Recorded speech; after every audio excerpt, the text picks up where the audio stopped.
Welcome to our channel. ప్రస్తుతం మనతో పాటు దాము బాలాజీ గారు సీనియర్ జర్నలిస్ట్ ఉన్నారు. వాటితో ఒకసారి మాట్లాడదాం. సార్ నమస్కారం. సార్ నమస్తే సార్, నిన్న నుండి కూడా నేషనల్ మీడియాలో ఒక న్యూస్ అయితే చక్కర్లు కొడుతుంది సార్. అది చంద్రబాబు నాయుడు గారు ల్యాండ్ స్కామ్ చేశారు అని చెప్పేసి దాదాపు 60 ఎకరాలు ఉర్సా క్లస్టర్స్ అనే ఒక కంపెనీకి ఇచ్చేశారు. అది లోకేష్ గారు బినామీ అని కూడా అని అంటున్నారు. మరి దీనికి సంబంధించి ఏం వివరాలు ఉన్నాయి? నిజంగా ల్యాండ్ స్కామ్ చేశారంటారా? మరి నేషనల్ మీడియాలో ప్రచారం అవుతున్న వార్తలపైన మీ ఒపీనియన్ ఏంటి సార్? యాక్చువల్గా మనది ఎస్ఐపిబి అనే ఒక డిపార్ట్మెంట్ ఉంటుంది, స్టేట్ ఇన్వెస్ట్మెంట్ ప్రమోషన్ బోర్డు. ఆ స్టేట్ ఇన్వెస్ట్మెంట్ ప్రమోషన్ బోర్డు 16 కంపెనీలకి ఓకే చేసింది. 16 కంపెనీలు రికమెండ్ చేస్తే వాటి మీద మొన్న ఏప్రిల్ 15న క్యాబినెట్ మీటింగ్ జరిగింది. ఆ క్యాబినెట్ మీటింగ్లో కొన్ని నిర్ణయాలు తీసుకున్నారు కంపెనీలకు సంబంధించి. లోకేష్ ప్రత్యేకంగా చంద్రబాబును అడిగాడని చెప్తున్నారు. అదేంటంటే ఐటీ కంపెనీస్కి మనం అన్ని ఫ్రీగా ప్రొవైడ్ చేయాలి, అప్పుడే వాళ్ళు మన ఆంధ్రప్రదేశ్లో పెట్టుబడులు పెడతారని చంద్రబాబు దాన్ని ఓకే చేశారని చెప్తున్నారు. ఇందులో 2 కంపెనీలకి మొన్న ల్యాండ్ కేటాయించారు. ఒకటి TCS company, Tata consultancy services company. దీనికి సంబంధించి 21 ఎకరాల 16 సెంట్లను 99 పైసలకి అమ్మేశారని వార్త బయటకు వచ్చింది. సో దీని మీద విమర్శలు వచ్చాయి. ఎందుకంటే టాటాకి అమ్మాల్సిన అవసరం లేదు. ఎప్పుడైనా ల్యాండ్ కంపెనీలకి ఎప్పుడు ఇస్తారు, ఎలా ఇస్తారంటే లీజ్కి ఇస్తారు. ఎందుకంటే అమ్మేస్తే ఏమవుతుంది, రేపు వాళ్ళు కంపెనీ మూసేస్తారు. కంపెనీ మూస్తే ల్యాండ్ మిగులుతుంది. 20 ఎకరాలు రేపు 50 ఏళ్ల తర్వాత 100 ఏళ్ల తర్వాత అమ్ముకుంటే అవి వేల కోట్లు డబ్బులు వస్తాయి వాళ్ళకి. కాబట్టి వాడు కంపెనీ నడుపుకోవడం కంటే ల్యాండ్ అమ్ముకోవడం బెటరు. ల్యాండ్లో రేపు పొద్దున రియల్ ఎస్టేట్ ఇంకోటి చేసుకుంటే వాళ్ళకి బెటరు. కంపెనీ కోసం ఎందుకు ఇస్తున్నాం? ఒకటి ఉద్యోగాలు, రెండోది దానివల్ల ఇతర బెనిఫిట్స్ ఉంటాయి, ట్యాక్స్ కావచ్చు, ఇంకోటి దీనికోసం ఇస్తున్నాం.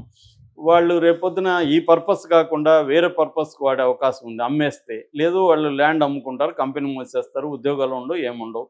కాబట్టి ఇది ఇవ్వడం, ఇలా అమ్మడం కరెక్ట్ కాదనేది, 99 పైసలకి ఎకరాన్ని అమ్మడం కరెక్ట్ కాదనేది నెంబర్ 1.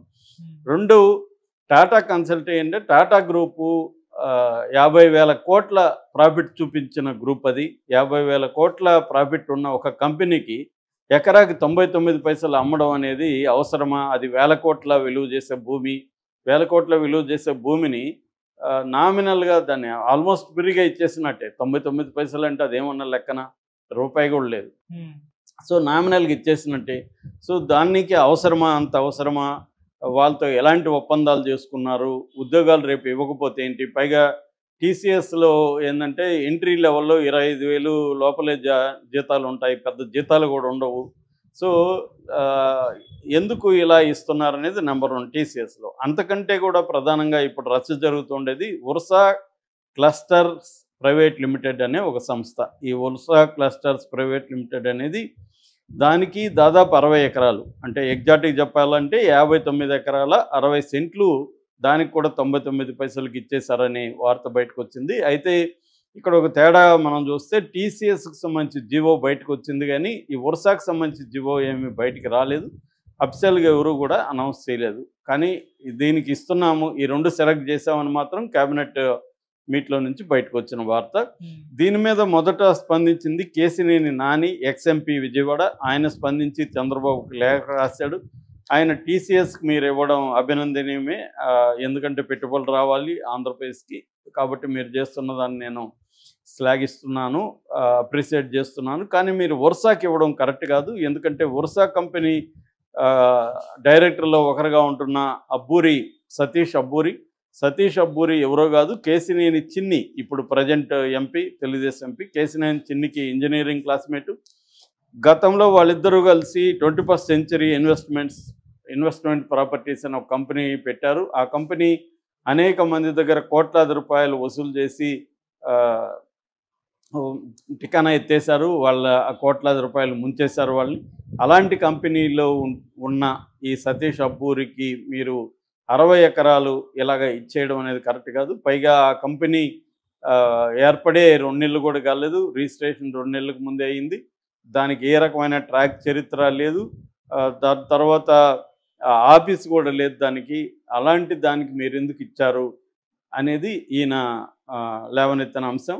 వేలాది కోట్ల రూపాయల విలువైన భూమిని దానికి మీరు దారాదత్తం చేస్తున్నారు, ఇది కరెక్ట్ కాదని చెప్పారు. దీని తర్వాత బీబీసీ, ద వైరు ఇలాంటి సంస్థలు రంగంలో దిగి వాళ్ళు పరిశోధనలు చేశారు. అసలు ఈ కంపెనీ ఎవరిది, వీళ్ళకి అమెరికాలో ఎలాంటి అనుబంధం ఉంది, అక్కడ ఏం కంపెనీలు వీళ్ళకు ఉన్నాయి, అసలు ఈ కంపెనీకి ఇవ్వడం కరెక్టా కాదా అనేది బీబీసీ కానీ ద వైర్ లాంటి వాళ్ళు డీటెయిల్గా చేశారు. అమెరికాలో ఉన్న కంపెనీ అడ్రస్కి కూడా ద వైర్ స్టాఫ్ వెళ్ళి చూసామని చెప్తున్నారు.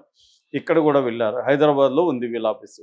సో అసలు ఏంటి కంపెనీ, ఈ Ursa clusters private limited company ఏంటి, వాళ్ళు ఎందుకు పెట్టుకున్నారు, ఏం చేయబోతున్నారు అంటే, ఉర్సా క్లస్టర్ ప్రైవేట్ లిమిటెడ్ అనే కంపెనీ మనం కానీ చూస్తే మినిస్ట్రీ ఆఫ్ కార్పొరేట్ అఫైర్స్ సైట్లో వీళ్ళ డీటెయిల్స్ ఉన్నాయి. ఫిబ్రవరి 12, 2025లో వీళ్ళు రిజిస్ట్రేషన్ చేసుకున్నారు.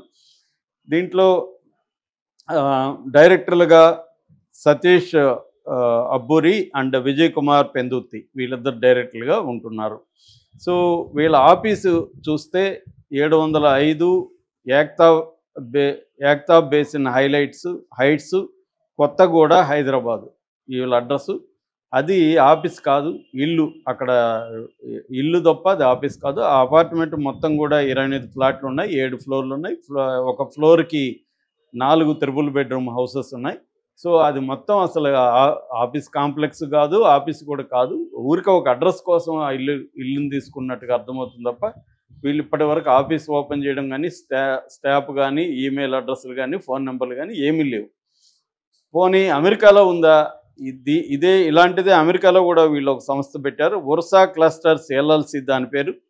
దీనికి కౌశిక్ పెందుర్తి అనే అతను డైరెక్టర్గా ఉంటున్నాడు. దీంట్లో కూడా వీళ్ళ పేరెంటల్ ఆర్గనైజేషన్ అన్నట్టుగా అక్కడ చూపిస్తున్నారు. అది ఎప్పుడు పెట్టారు? అది కూడా సెప్టెంబర్ 2024లో పెట్టారు. సెప్టెంబర్ 24, 2024లో, అంటే తెలుగుదేశం పార్టీ కూటమి ప్రభుత్వం అధికారంలోకి వచ్చినాకే పెట్టారు ఇది కూడా. అక్కడ ఆఫీస్కి కూడా వెళ్ళొచ్చారు.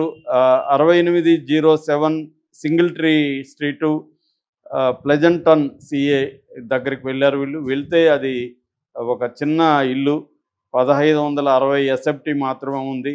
3 బెడ్రూములు, 2 బాత్రూమ్లు ఉన్నాయి. ఒక ఫ్యామిలీ ఉండే ఇల్లు తప్ప అది అక్కడ కూడా ఆఫీస్ సెటప్ కానీ ఏమీ లేదు. అంటే అమెరికాలో ఉన్న వీళ్ళ కంపెనీ కానీ, హైదరాబాద్లో ఉన్న ఆఫీసులో కానీ ఎక్కడ కూడా ఆఫీస్ సెటప్ కానీ ఏమీ లేదు. వీళ్ళకి ఏ రకమైన అనుభవం లేదు. వీళ్ళు ఇప్పుడు ఏం ప్రపోజల్ పెట్టారంటే 5728 కోట్లతో మేము డేటా సెంటర్ పెడతాం, హై పవర్ డేటా సెంటర్. అది 2026 నాటికి 10 మెగావాట్లతో కూడిన ఏఐ డేటా సెంటర్. 2032 నాటికి 300 మెగావాట్ల ఏఐ డేటా సెంటర్ పెట్టబోతున్నాం అనేది వాళ్ళు చెప్తున్నారు. దీనికి సంబంధించి వీళ్ళకి మధురవాడలో ఉండే హిల్ నెంబర్ 3లో ఇది వచ్చి SEZ స్పెషల్ ఎకనామిక్ జోను. అందులో ఐటీ పార్క్లో వీళ్ళకి 3 ఎకరాల 50 సెంట్లు ఇచ్చారు. అట్లాగే ఐపీ కాపులపాడులో 56 ఎకరాల 36 సెంట్లు ఇచ్చారు. టోటల్గా రఫ్గా మనం రౌండ్ అప్ చేస్తే 60 ఎకరాలు ఈ 2 ప్రాంతాల్లో వీళ్ళకి కేటాయించారు. సో వీళ్ళకి ఎటువంటి ఎక్స్పీరియన్స్ లేదు, ఆఫీస్ లేదు, ఏర్పడి 2 నెలలు అయింది, డ్యూ డిలిజెన్స్ పాటించలేదు, ట్రాన్స్పరెన్సీ లేదు. సో ఇవేవి చేయకుండా వీళ్ళకి ఎలా ఇచ్చారు 60 ఎకరాలు? ఇది 1000 కోట్ల చేసే భూమి. దీన్ని అప్పనంగా ఎందుకు ఇచ్చారంటే ఇది లోకేష్ బెనామీ సంబంధించిన కిలార్ రాజేష్కి సంబంధించిన బెనామీ వాళ్ళది. అంటే లోకేష్కి బెనామీ కిలార్ రాజేష్కి బెనామీ సతీష్ అబ్బూరి ఈ బ్యాచ్ వీళ్ళకి ఇచ్చారు. దీని వెనక కేసినేని చిన్ని కూడా ఉన్నారు అనేది ఇప్పుడు ప్రధానంగా విమర్శలు వస్తున్నాయి. దీన్ని బీబీసీ ఈ సతీష్ అబ్బూరిని కాంటాక్ట్ చేసింది. అతను డిఫెన్స్ ఏంటంటే, మేము కంపెనీ కొత్తదే కావచ్చు కానీ దాంట్లో ఉన్న మేము కొత్త వాళ్ళం కాదు ఈ ఫీల్డ్కి. సతీష్ అబ్బూరి కానీ, విజయ్ కుమార్ పెందుర్తి కానీ, కౌశిక్ పెందుర్తి కానీ మేమందరం వేరే కంపెనీల్లో ఉన్నాము, ఆ కంపెనీలు రన్ చేస్తున్నాం. 90s నుంచి కూడా మేము టెక్ ఫీల్డ్లో ఉంటున్నాం, మాకు అనుభవం ఉంది, వ్యక్తులుగా మాకు ఎక్స్పీరియన్స్ ఉంది. కంపెనీ పెట్టినప్పుడు తక్కువగానే ఎవరైనా స్టార్ట్ చేస్తారు. సో దీంట్లో ఈ కంపెనీకి మేము మినిస్ట్రీ ఆఫ్ అఫైర్స్లో మనవి చేసుకున్నాం. దానికి సంబంధించి ఆఫీసులు అనేవి బిగినింగ్లో మాకు అవసరం లేదు, ఇది ఓకే అయినాక మేము ఆఫీసులు పెద్దవి తీసుకుంటాము. సో మాకు ఆఫీసులో అవసరం లేదు కాబట్టి ఒక అడ్రస్ ఉండాలి కాబట్టి మేము అది తీసుకున్నాము. రెండోది, మేము 99 పైసలకి అనేది ఏమి మేము అడగలేదు. మేము యాక్చువల్గా ఇక్కడ కాపులపాడలో 50 లక్షలకి, తర్వాత మధురవాడలో ఉండే ఈ ఐటీ పార్క్లో 1 crore మేము అడిగాము. సో మేము ఈడీబీ ఎకనామిక్ డెవలప్మెంట్ బోర్డు